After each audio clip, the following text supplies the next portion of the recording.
As a marriage therapist, if I had to pick one thing that successful couples, those who either never need therapy or who make rapid progress in therapy, do differently from all other couples, is this idea of radical responsibility. That's why in this video, I want to share with you what radical responsibility is and how it can work wonders in your relationship.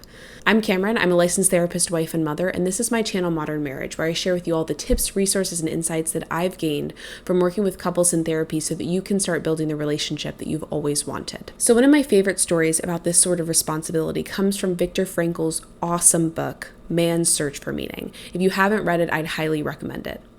In it, Frankl recounts his experiences in the Nazi concentration camps, and at one point he describes the major difference he noticed between the imprisoned men who survived and those who died before they were either released, shot, or killed in the gas chambers. He said that the difference between these men wasn't physical. They were all pushed to the brink of death, living in the camps. It wasn't social either. Being all in the same position, they generally strove to support each other. It was psychological and spiritual. The ones who survived were those that accepted what was their responsibility, to maintain a survivor's attitude, despite the bleakness of their circumstances. Here's one of my favorite quotes from the book on this idea of being responsible for what we can control. The last of the human freedoms, to choose one's attitude in any given set of circumstances, to choose one's own way. And there were always choices to make. Every day, every hour, offered the opportunity to make a decision which determined whether you would or would not submit to those powers which threatened to rob you of your very self, your inner freedom, which determined whether or not you become the plaything to circumstance, renouncing freedom and dignity. The men who didn't survive were the ones who gave up. They accepted their situation was insurmountable and themselves as incapable of bearing the suffering. Frankl wrote that you could see it in their eyes. Once that light of hope, of responsibility left, they usually died within days. Fortunately, for the vast majority of us, we will never experience a situation anywhere near as horrendous as what Frankl went through. But this kind of responsibility can also be applied to marriage. Within the context of marriage, radical responsibility has two parts. The first being accepting all possible ways you could have contributed to where the marriage is today. And the second being embracing the ways you could change your marriage going forward. The first part, accepting your contributions to the way the marriage is today, is usually the hardest for couples. In fact, when most couples start therapy together, they each come in with a list of complaints about the other person rather than anything about themselves. And this is totally normal. At the very least, it's far less painful to think about our spouse's flaws than our own. And it's often a lot easier for us to give ourselves the benefit of the doubt for our mistakes, since we experienced in intimate detail what led up to those mistakes. So in other words, we tend to be more understanding of and less bothered by our own shortcomings than our spouses. You can think about the first part of radical responsibility this way. If you were the perfect spouse, how many fewer issues would you have in your marriage? How much better would your relationship be if you consistently responded to your spouse with gentleness, kindness, forgiveness, and understanding? How much stronger would the trust in your relationship be if you always kept your promises? How much better would your marriage be if you fulfilled your duty as a husband or a wife, no matter what? Actually try this thought experiment. Take a few minutes to ask yourself these questions and write down your answers.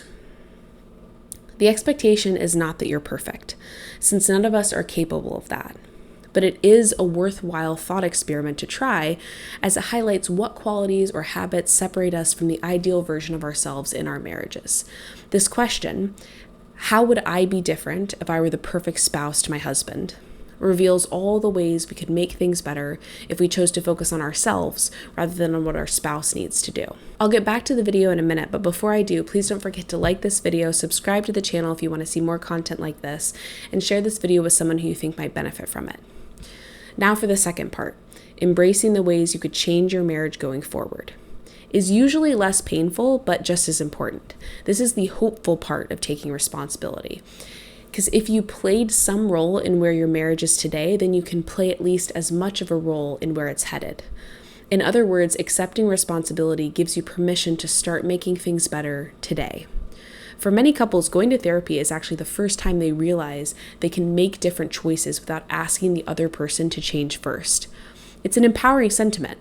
Perhaps your marriage could transform with just your own effort. Maybe you don't need the buy-in from your spouse that you've been begging for.